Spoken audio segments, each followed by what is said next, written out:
If you ever see a human standing alone between your family and an army, pray you are standing on the same side. That warning was dismissed as an old spacer's tale right up until the day Warlord Kale Vorix arrived at Black Ridge Outpost. By sunset, nobody was laughing anymore. Black Ridge sat on the edge of the Orion frontier, 200 miles from the nearest populated settlement and surrounded by endless fields of dark volcanic stone. It was not beautiful. It was not important. At least, that was what every military analyst in the galaxy believed. The outpost had one job: hold the mountain pass long enough for thousands of civilians from 3 farming colonies to reach the evacuation transports waiting beyond the Western Valley. The soldiers stationed there had already been fighting for nearly 36 hours. Supplies were running low. Ammunition was carefully counted instead of wasted.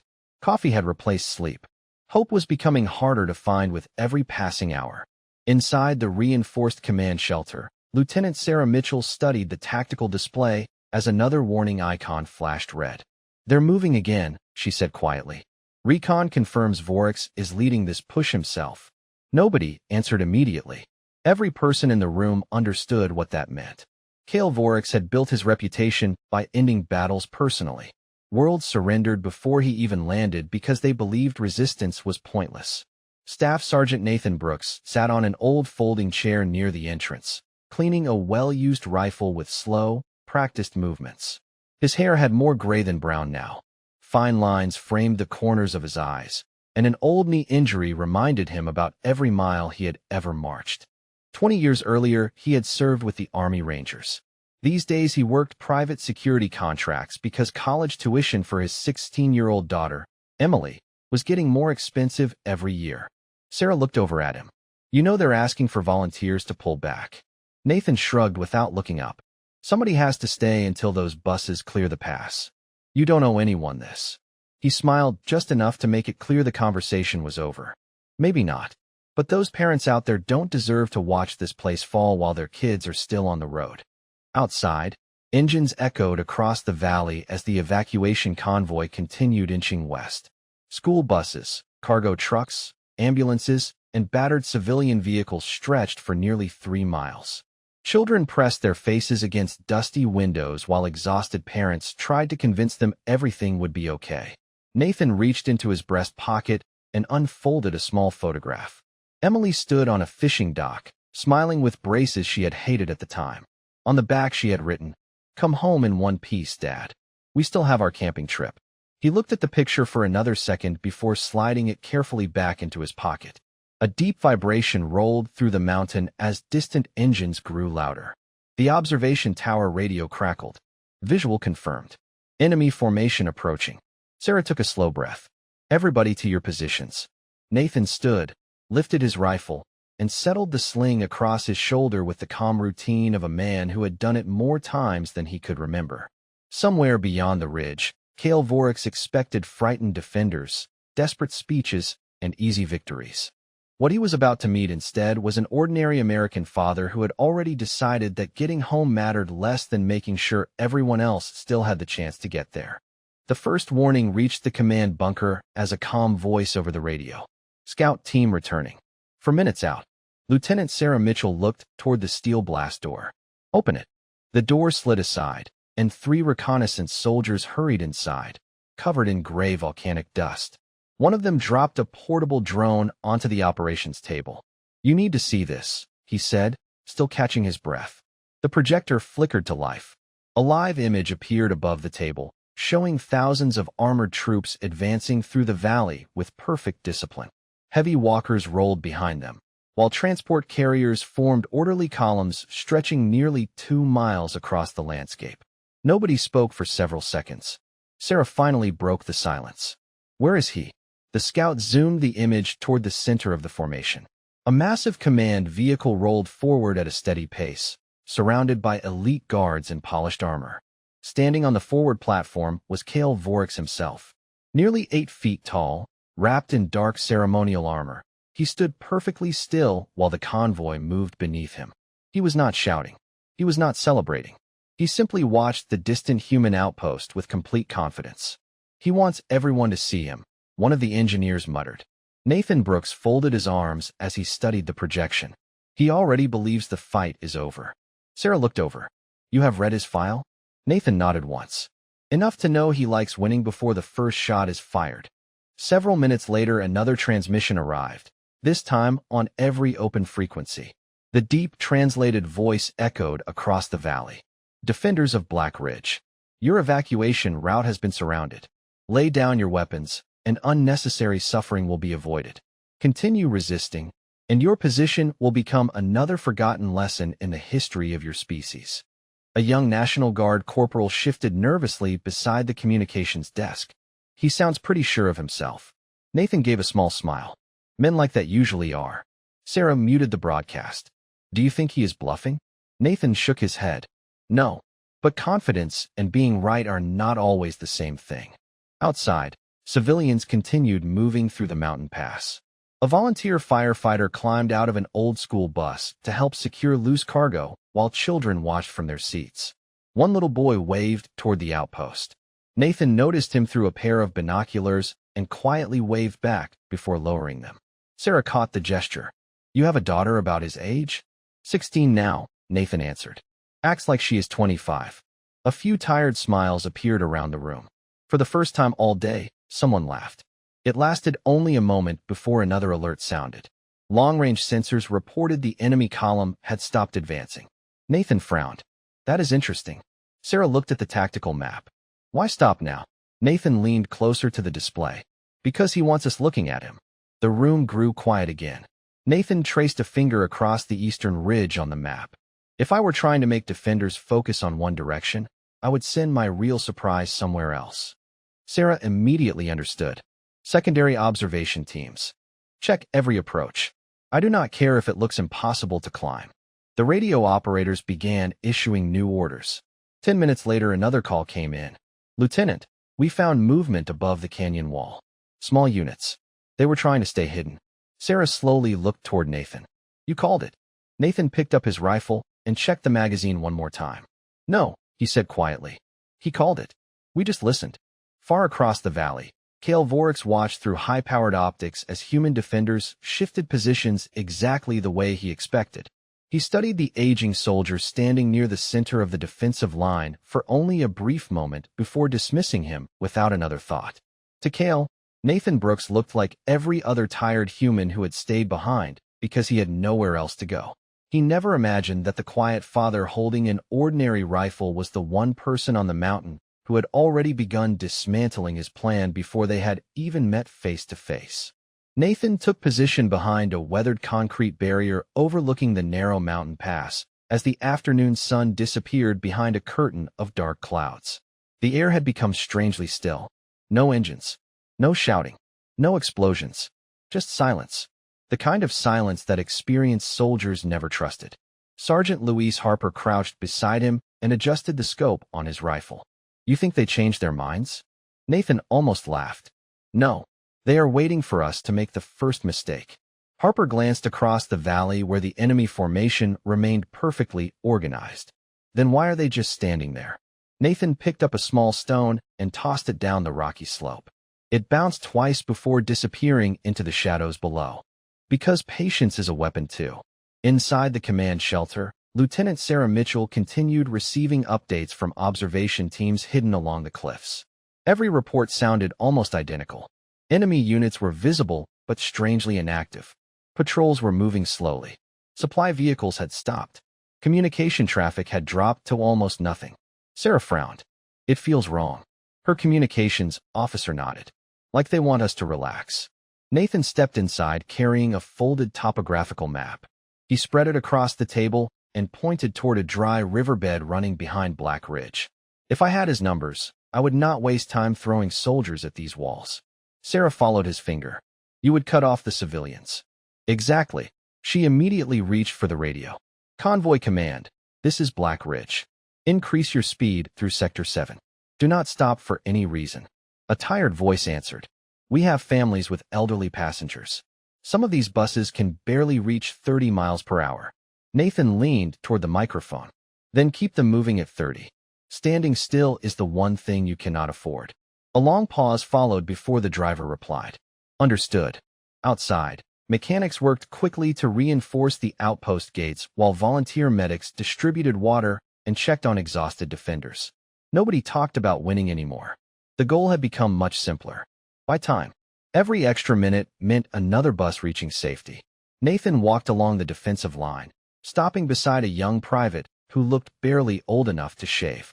The soldier kept glancing toward the valley with nervous eyes. Nathan noticed his hands trembling slightly. First deployment? The young man nodded. Yes, sir. What is your name? Jacob Turner. Nathan smiled. Jacob, you see that old communications tower over there? Yes. When I was your age, I spent an entire night guarding one just like it. I was convinced every shadow wanted me dead. Jacob forced a nervous smile. What happened? Nathan shrugged. Nothing. I learned something important, though. What was that? Fear tells you to imagine everything that could happen. Training tells you what to do when something finally does. Jacob took a slow breath. His hands steadied around his rifle. Thank you. Nathan gave him a reassuring pat on the shoulder before continuing down the line. High above the battlefield, Kale Vorix observed the human defenses through a tactical display inside his command vehicle. One of his advisors stepped forward. Their evacuation convoy is accelerating. Kale barely looked up. Good. The advisor hesitated. Good. Yes. Faster movement creates mistakes. Tired drivers miss hazards. Commanders become predictable. He enlarged an image of Nathan Brooks standing among the defenders. And that older soldier? Another officer asked. Kale dismissed the image with a casual wave. He is exactly what humans always become after enough years. Slower. Worn down. Easier to pressure. The officer bowed without question. None of them noticed that Nathan had never once positioned himself where the enemy expected. Every adjustment he made forced Kale's carefully prepared plan to bend just a little farther. It was not enough for anyone to recognize yet, but the balance of the coming battle had already begun to shift, and neither side had fired a single shot. The quiet ended with a single warning tone from the perimeter sensors. Lieutenant Sarah Mitchell looked at the tactical screen as dozens of small indicators appeared across the eastern ridge. Movement, the operations officer said. Multiple signatures. Nathan Brooks stepped closer without rushing. He studied the display for only a few seconds before speaking. Those are not the main force. Sarah nodded. A diversion? More than that. He wants us looking uphill while something important moves somewhere else. Before anyone could answer, another transmission came through from the convoy commander. Black Ridge, we have an issue. One of the lead buses lost a tire. We are slowing down.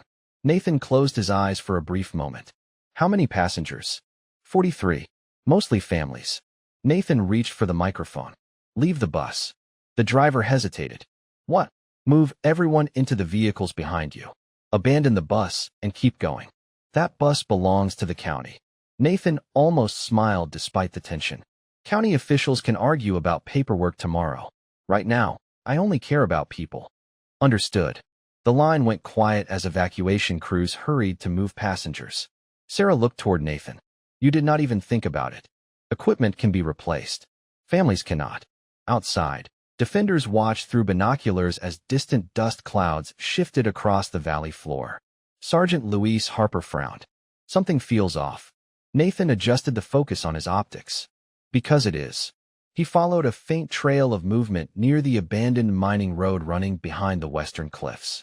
It was almost invisible, hidden beneath drifting ash and fading daylight. There. Harper squinted. I barely see anything.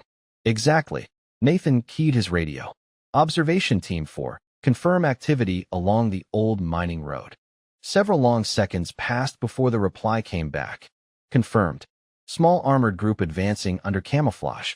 We almost missed them. Sarah immediately redirected 2 reserve squads to reinforce the western approach. Across the valley, Kale Vorix watched the human response with growing curiosity.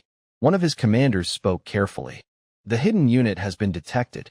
Kale folded his hands behind his back. By whom? Unknown. The adjustment happened almost immediately. Kale enlarged several surveillance images until Nathan appeared once again. The older human was calmly walking between defensive positions, speaking to soldiers one at a time. No dramatic gestures.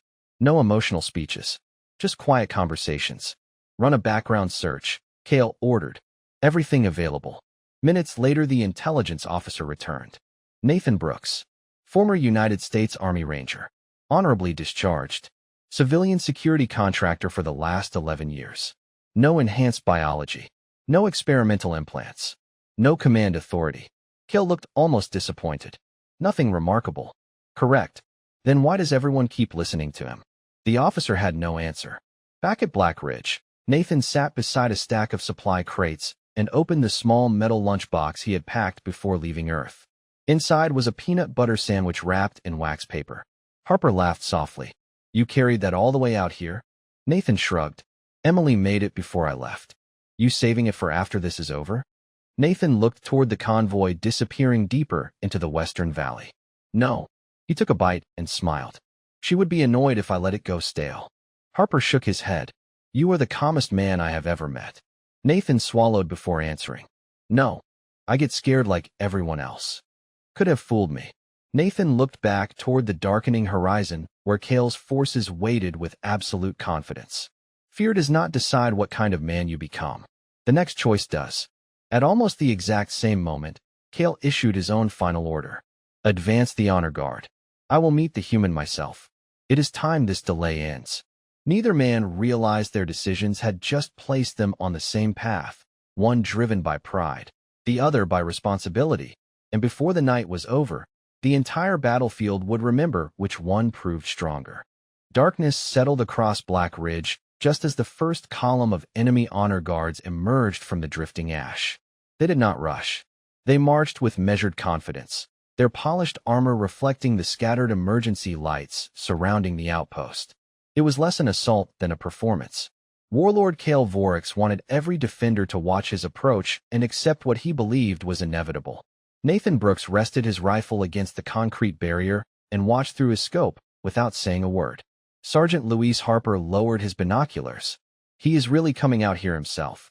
Nathan nodded. He wants this to become a story. Harper looked confused. What do you mean? Nathan kept his eyes forward. Leaders like him do not just win battles. They build legends. If he walks through this gate himself, every system in the galaxy will hear about it. Inside the command shelter, Sarah Mitchell received another update from the convoy. Last civilian transport has entered the Western Canyon. They still need about 20 minutes. She looked toward Nathan through the open doorway. 20 minutes. That was all they needed. Nathan quietly checked the time on his old wristwatch before speaking into the radio. Everyone remembers the mission. Several voices answered almost together. Hold the line. Protect the convoy. No unnecessary risks.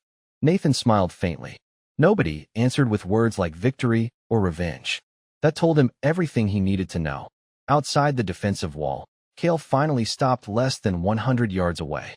His guards spread into a perfect formation behind him, while several hovering drones floated overhead, broadcasting the moment across military channels.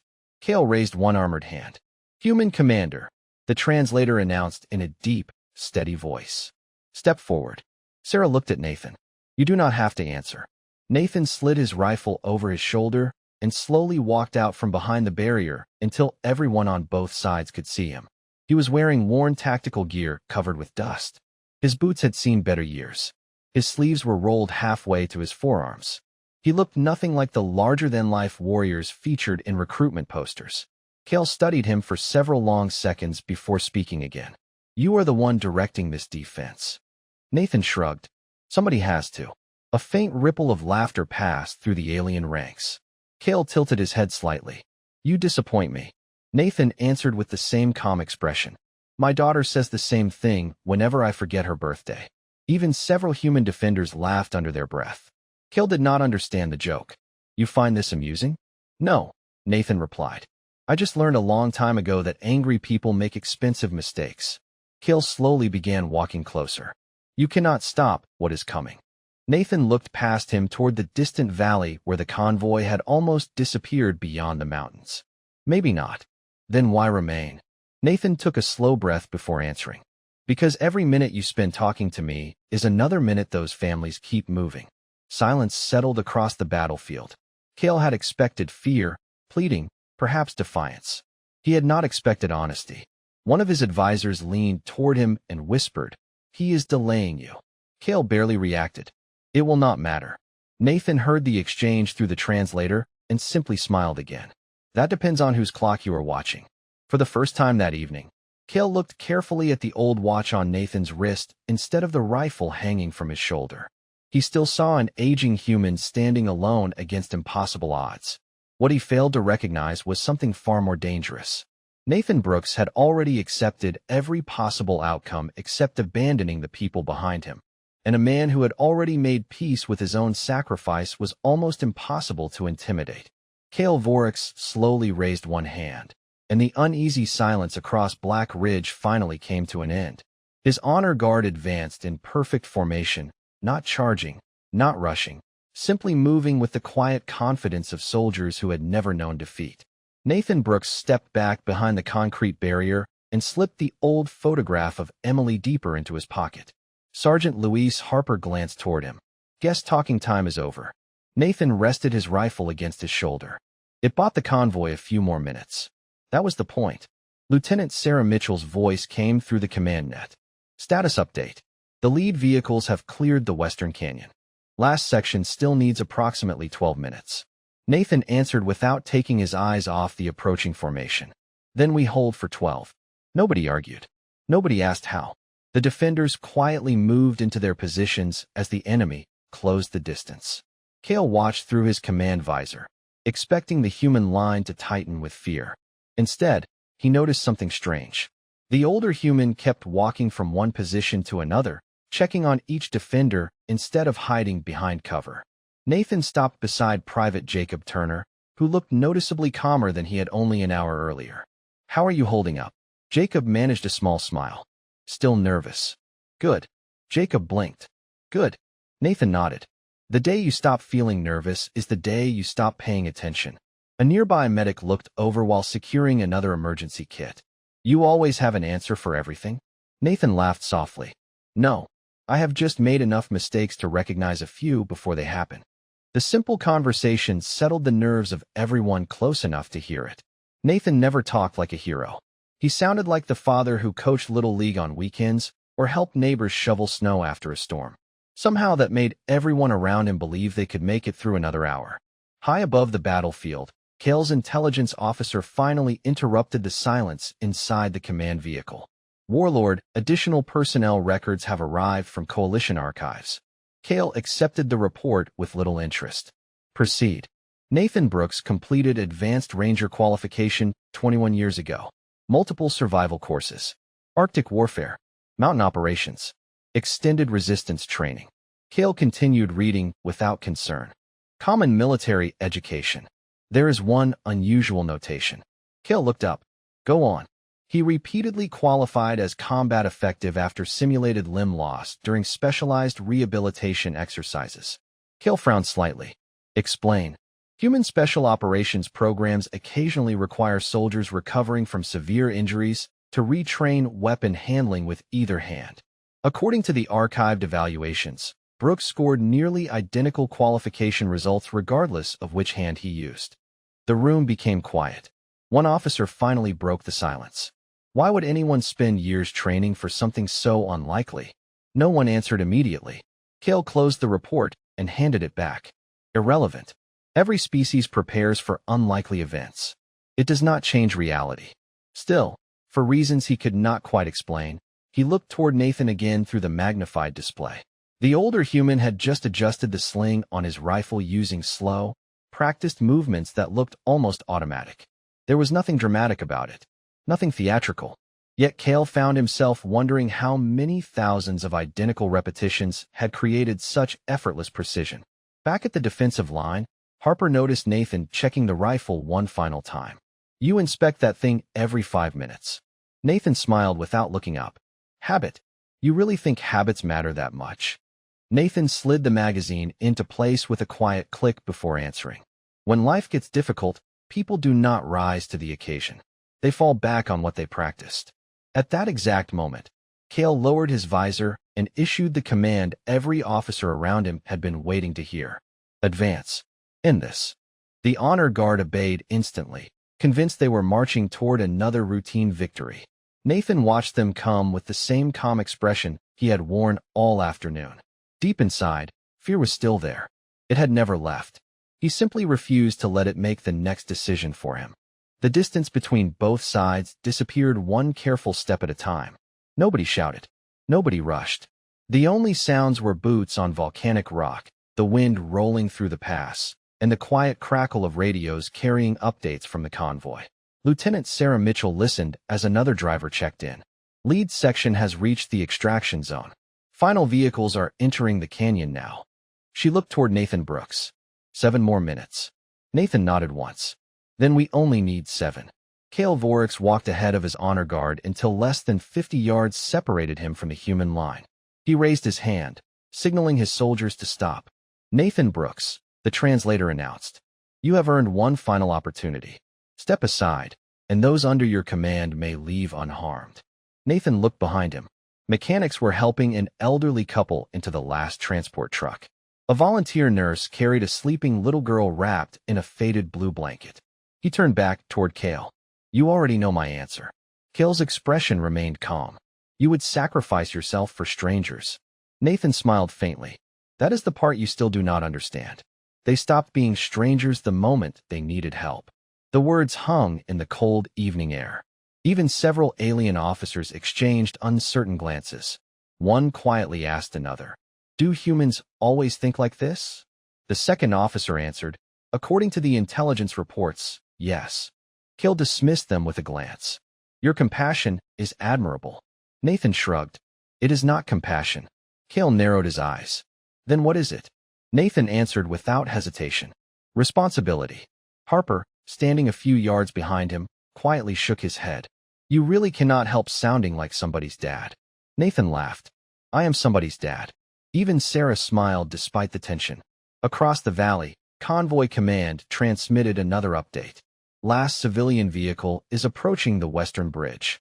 Nathan heard the message through his earpiece, but gave no sign that anything had changed. Cale studied him carefully.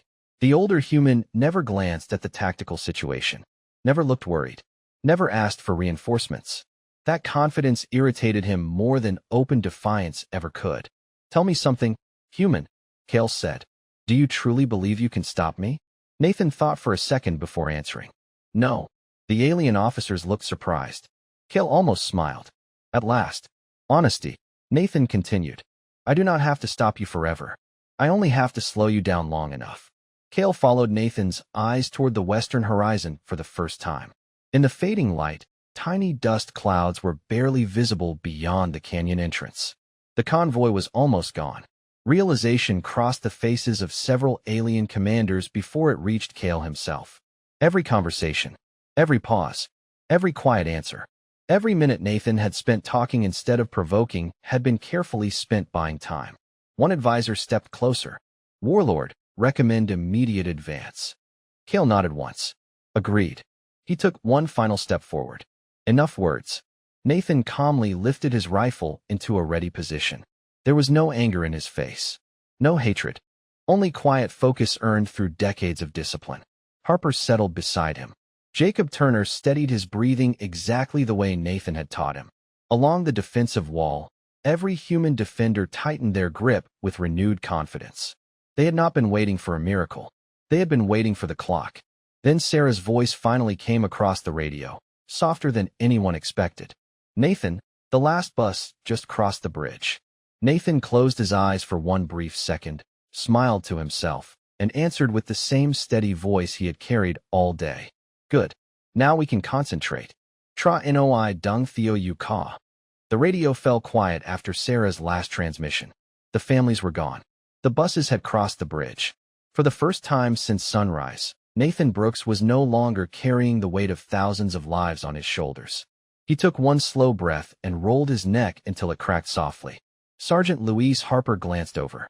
You look different. Nathan smiled. I finally stopped watching the clock. Across the field, Cale Vorix noticed the change immediately.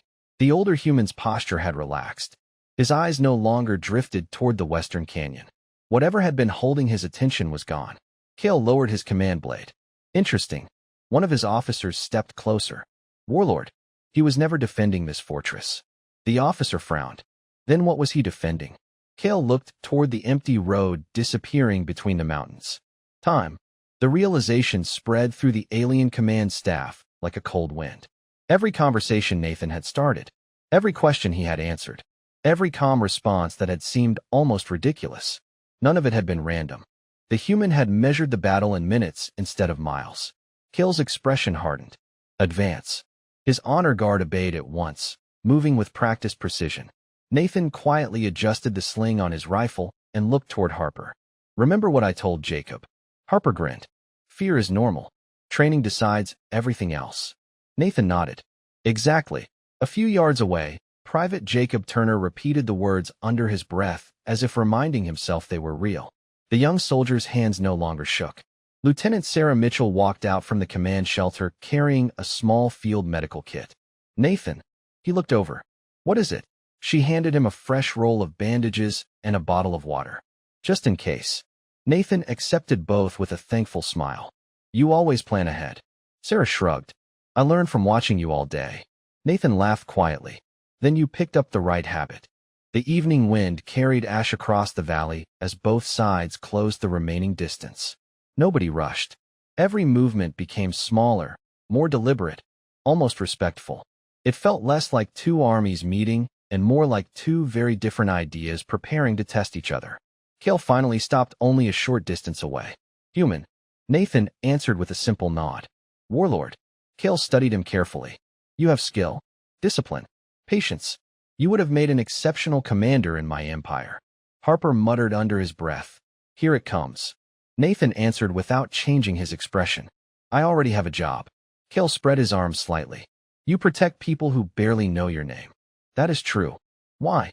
Nathan looked back toward the empty western road one last time before returning his eyes to Cale.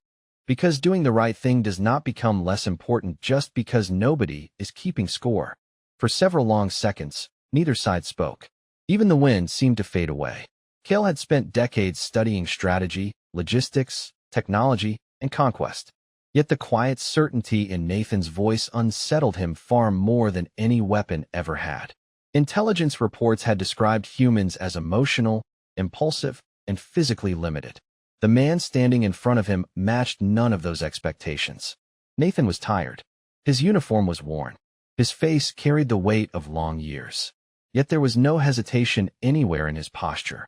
Cale slowly reached for the weapon at his side, convinced that one final demonstration would shatter the human's resolve once and for all. Nathan did not step back.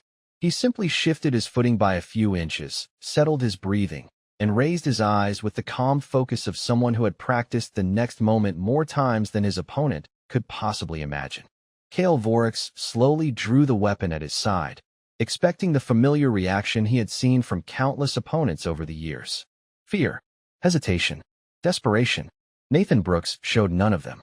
He adjusted his footing by only a few inches, settled his breathing, and met the warlord's eyes with the quiet confidence of a man who had already accepted every consequence of standing where he stood. The silence stretched between them until Cale finally lowered the tip of his weapon. You should have run when you had the chance, he said. Nathan smiled faintly. That would have made getting home harder. Cale frowned. Home? Nathan nodded toward the photograph still tucked safely inside his pocket. My daughter is waiting for me. One of Cale's officers whispered. He still believes he is leaving this place. Nathan heard the comment and answered before Cale could speak. No, I believe she deserves a father who tried to do the right thing. Those words lingered far longer than anyone expected. Even among the alien ranks, soldiers quietly exchanged uncertain looks. They had been taught that humans were emotional, reckless, and easy to break under pressure. Yet the man standing before them had spent the entire day protecting strangers, encouraging frightened young soldiers, calming his commanders, and measuring success not by victory, but by the number of families who escaped. Cale finally spoke again. Everything you have done today was for people who may never know your name. Nathan shrugged. Most good things are. The warlord looked across the empty western road. The convoy was gone. The mission had succeeded. Whatever military value Black Ridge once held had disappeared with the last bus crossing the bridge. For the first time in many years, Cale questioned whether winning a battlefield always meant winning the day. He slowly returned his weapon to its place. His honor guard looked confused, but none dared question the decision. There is nothing left for me here, Cale said quietly. Nathan answered with a respectful nod. Then let everyone go home. Without another word, Cale turned and began walking back toward his waiting forces. One by one, the honor guard followed. No celebration echoed across the valley. No triumphant speeches filled the air. The only sound was the steady wind sweeping through Black Ridge as two armies walked away carrying very different lessons. Harper finally let out the breath he had been holding.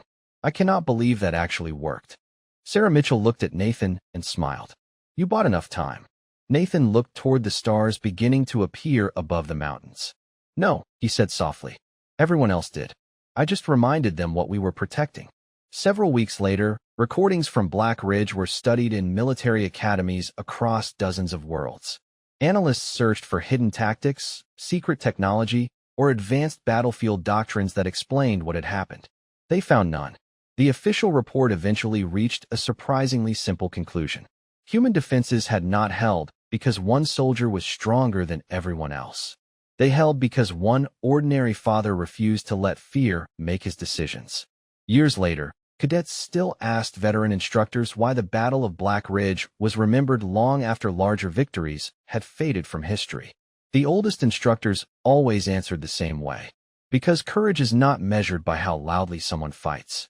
It is measured by what they quietly refuse to abandon. And somewhere back on Earth, a young woman named Emily Brooks framed a weathered photograph beside another picture taken years later on a peaceful camping trip with her father. Visitors often asked why that old photograph mattered so much. Emily always smiled before answering. Because it reminds me that the strongest people I have ever known never tried to become legends. They just kept choosing other people before themselves, one ordinary decision at a time.